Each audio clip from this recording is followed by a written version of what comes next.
Hello, everybody. Welcome to another episode of Transportation Talks. I'm your host, Nicholas Robb, and today I'm back with Caleb Berry with the marketing for Connector Bus for Fairfax County. It's actually kind of funny. This has been a year since I think I had you on. Probably. And you're actually the first repeat guest I've had as well, so congrats.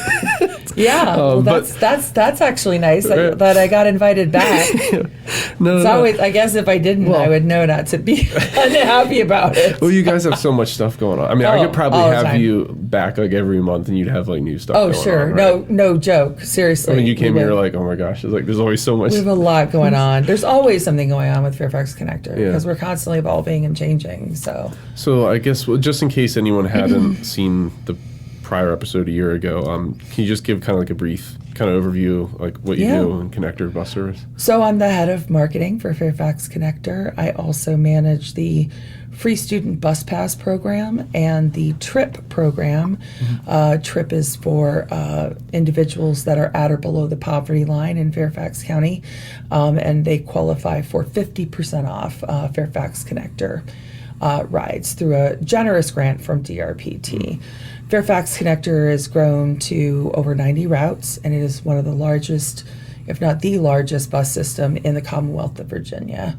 So we have we've got a lot of things to do and a lot of people to do it with.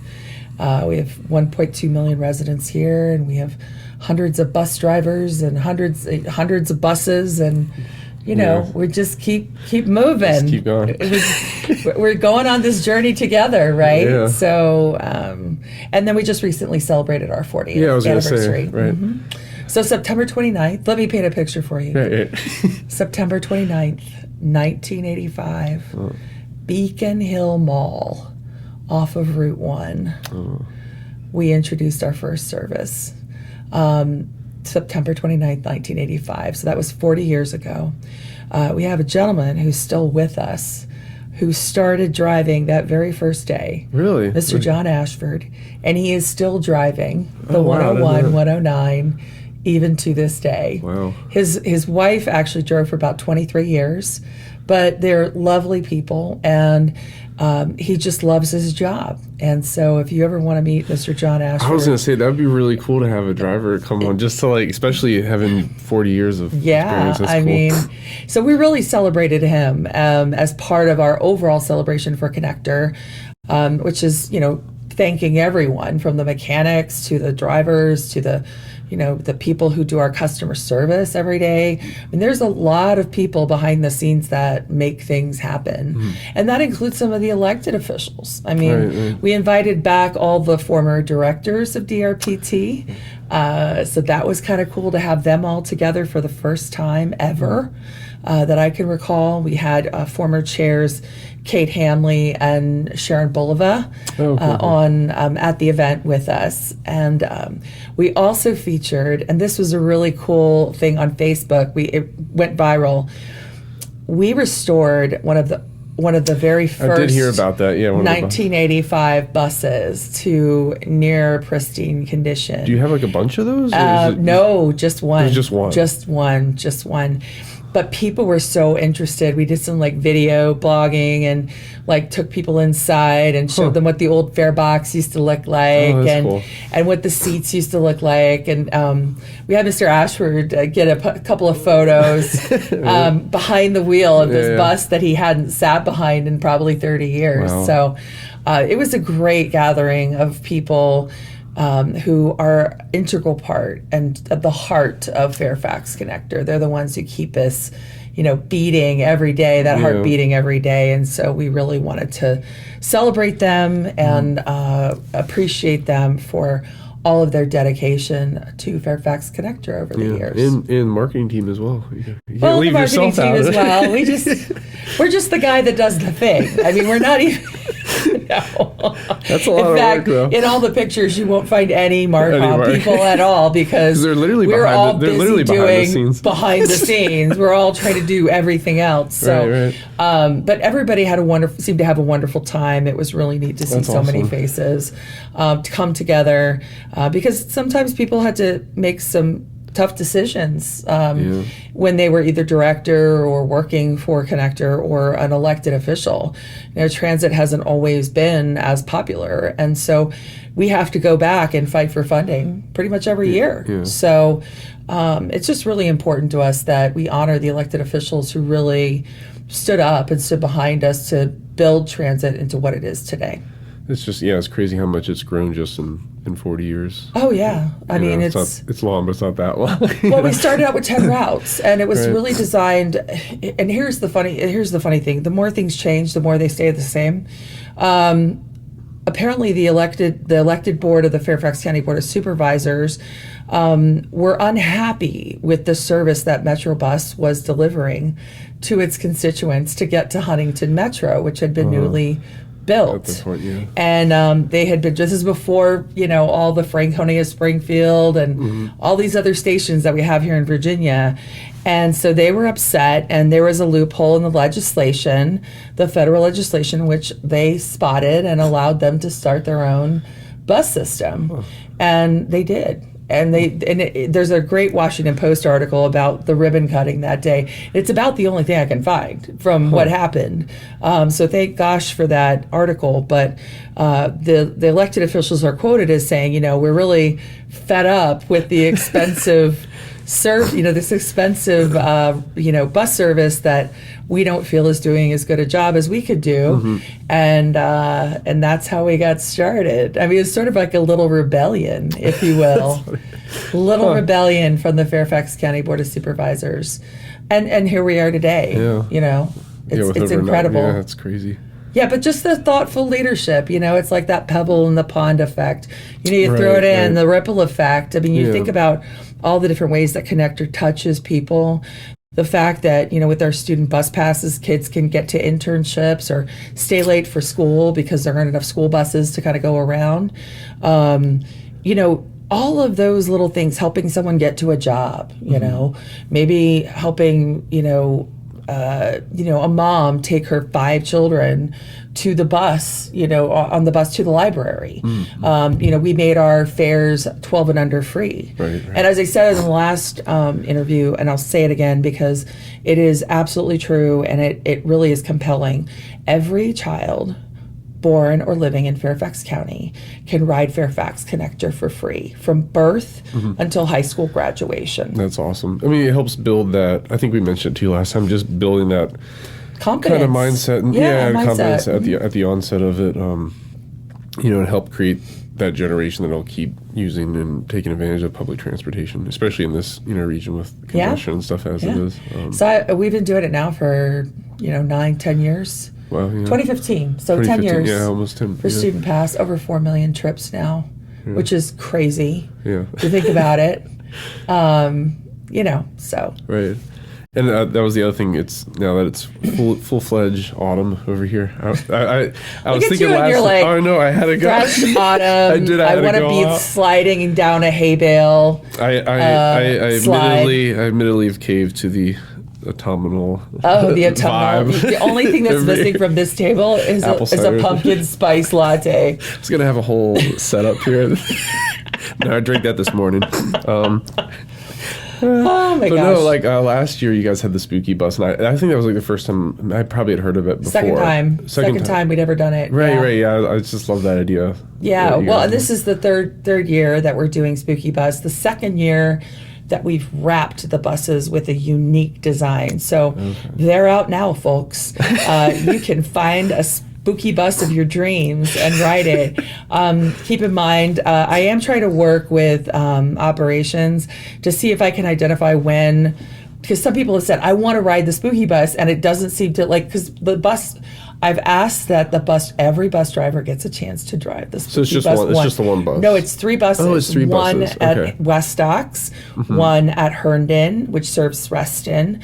West Docks serves Fairfax, Central Fairfax, and then Huntington, which serves South County. Okay. So there's 3 different designs. They don't change routes? Well, that's what we're doing. So we're having them take, like drivers who ride a different route, they'll switch it up so that they're not just riding a regular bus, driving a regular bus, they're driving the spooky bus. And so like that way it gets into all kinds of neighborhoods and people can see it in all kinds of different places. But it is, they can be elusive in the wild. They can be elusive in the wild. So we are, on request of certain passengers, they have said, can you please tell us which route it will be on which day so that we can, make it happen. Have you thought about doing like other themed? Oh, well, we do the Winterfest too, each year. So that's the other thing. True. Just keeping in mind that, the wraps are, they cost money. And so this is just like a special fun time of year. It allows us to like throw in a little whimsy into what we do. I think the drivers get a kick out of seeing each year the new design that comes to their garage, and they sort of take pride in, driving their spooky bus around. So, it's good. We were just out at Frying Pan Farm Park for their big truck night on the 17th last Friday. Yeah, we posted a video. It wasn't the best quality because of the location. I don't think it quite came out, but we decorated the bus inside as well, and so the kids kind of come through and get their candy on the other side. Because my other question was like, does it drive around like that, because you only have so many seats? No, we get it there, and we take about 2 hours to get it decorated on the inside. Wow. They really do a nice job. Yeah, the whole team comes together. Sometimes the drivers come and help us, and so it's sort of like a team effort. It kind of gets us all out there, and we can, make it fun for the kids. We try each year to kind of do more and more, but it's just really hard to time things as much as we'd like to. So there's a lot going on this time of year. But we've huge lines. Kids loved it. Like apparently, like the event was over, and we're just trying to let the last kids through, but trying to say sorry, we're closed. So I'm sorry for you folks who may be watching that wanted to get on that spooky bus.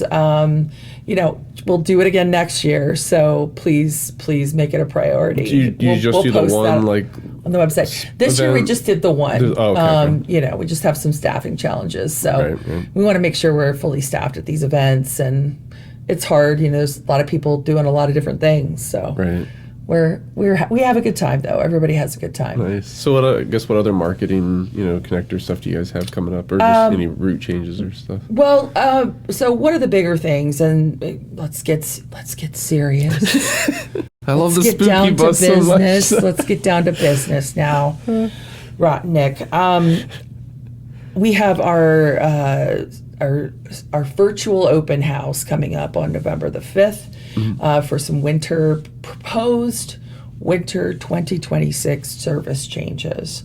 So ideally these changes, if they are approved and based on the feedback we receive at these virtual open houses on November 5th, one is at 12 noon, one is at 7 p.m. in case you can't make one or the other.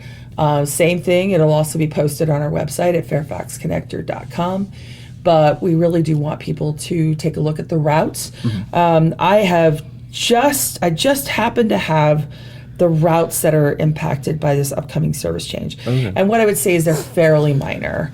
These are not big deal changes, so nobody should get all upset with their hair on fire. Route 335, Route 401, 402, 553, 651, and 983. So there is a survey that starts today. We issued a media release today, along with that survey on public input at Fairfax County.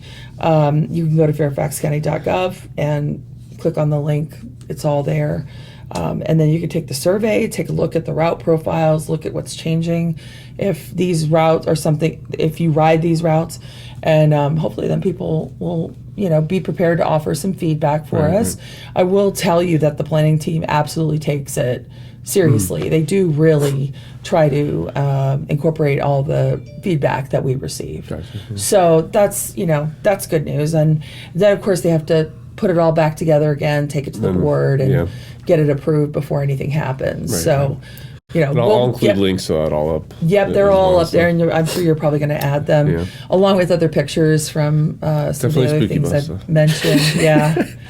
But yeah, and then the next thing beyond the service changes is going to be our Winterfest. So we're going to be out at the Springfield CBC, that's new Springfield Commuter Garage, that's sort of right across from, oh my gosh, what is the name of that shopping center?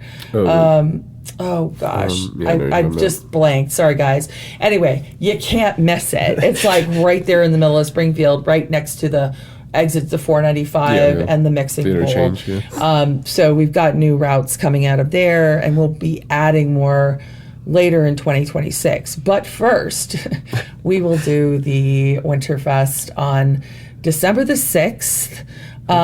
We're still figuring out the timing, but I will say this.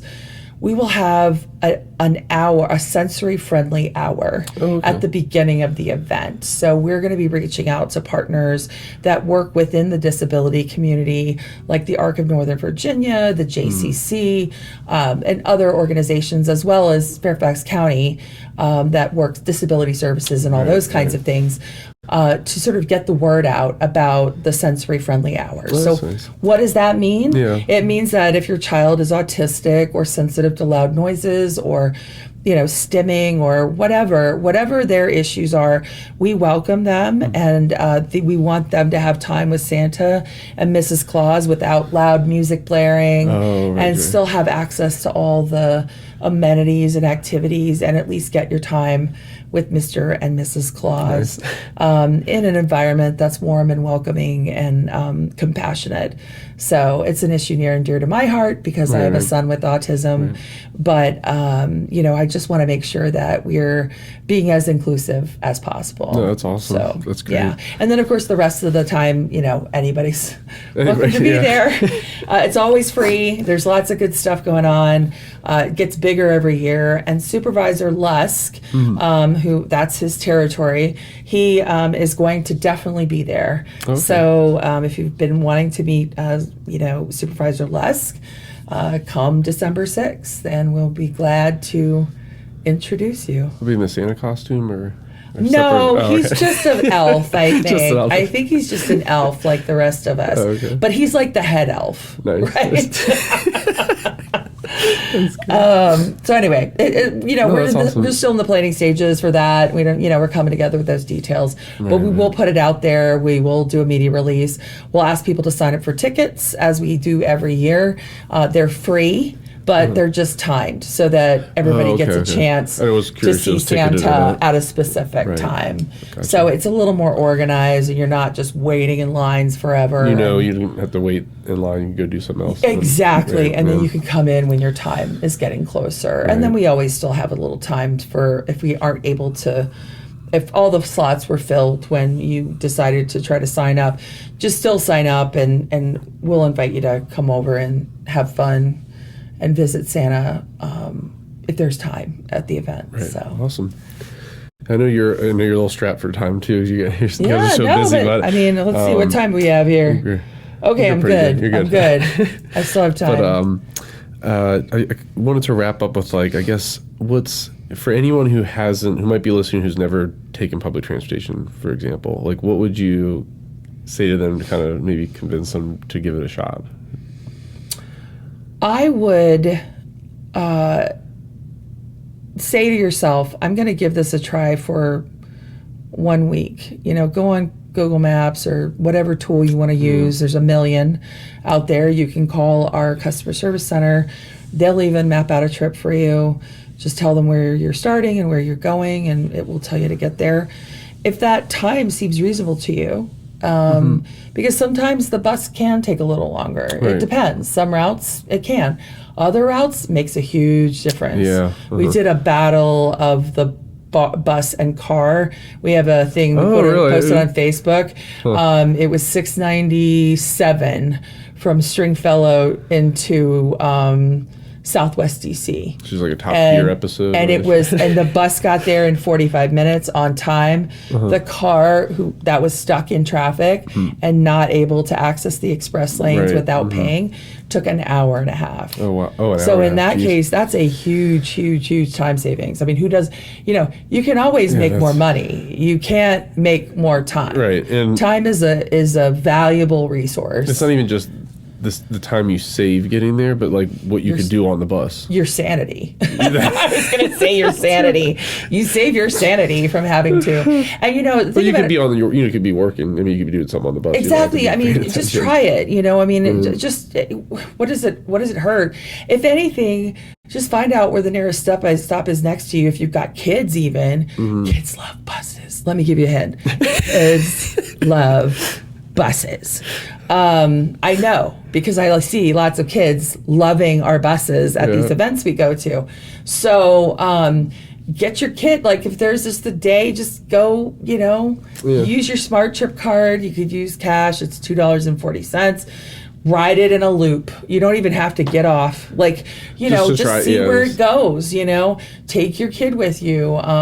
Have fun. Make a day of it. If you see someplace you want to get off, as long as you get back on within 2 hours, then you can get back on for free. It's like the other component too. You don't have to worry about parking, and you don't have to worry about someone, messing your car up. And we do have some amazing parking here with the Monument Garage. Well, I was saying is literally, I think the last time you were on, just opened and we were talking about that. Yeah. It's beautiful over there, and it's just super easy, and there's just tons of service cranking out of that. If I lived in, on this part of Fairfax and accessible to Fairfax Corner and 66 and all that good stuff, I would be giving, and you have to go downtown, I would be giving Monument Drive a try because it's free parking. You're not paying that fee, the Metro parking fee. Although, Metro is one of our partners, so, that's okay if you want to pay that. But we do offer it for free, and free is free. So you can leave your car there, hop on the bus, and get to your destination in a reasonable amount of time, especially if you're going downtown. No, the facilities are really nice. Yeah. Yeah. So Monument's good. Springfield CBC, that's the commuter garage in Springfield. Both locations do offer slugging. I know there are certain slugging groups that are trying to get back into that ride-sharing mode and stuff like that. But, they also use our buses as well. So, but we'd like to see more people taking advantage of these new places to park and see how much better and a little bit easier it makes your life. It can.